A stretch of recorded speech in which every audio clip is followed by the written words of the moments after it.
Only Tyler would say Joshua, go.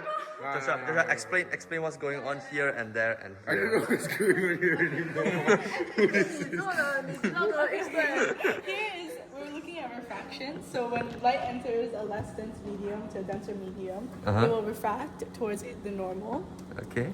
But from a denser medium to a less dense medium, it will refract away from the normal. So there's something called a critical angle. And at this angle, if this incident light or incident rays incident angle is equal to the critical angle, you'll have a way where like the light refracts 90 degrees from this normal.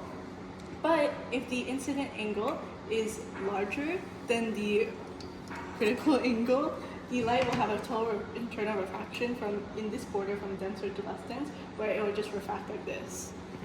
It's hard to see the light because all the lights are on. You can use your hand to like block. I mean, like just put it in front to like see the path of the light, or use this one. Okay. Yeah. Here you can essentially see total internal refraction, right?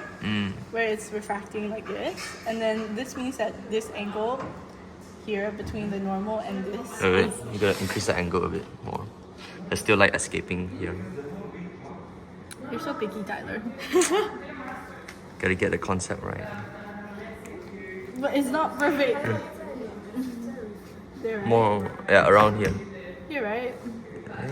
The light is on your tie, so it's definitely refracting. Oh, okay. No, you're not getting the camera on me. Oh. Yeah, it's working.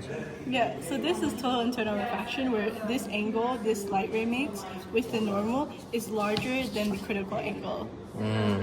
So if you decrease the angle, then you will see it will start to like refract at 90 degrees. Like here. At this point, it just refracts kind of that way. And then if you decrease, it'll just start to refract like all the way through. Ta-da!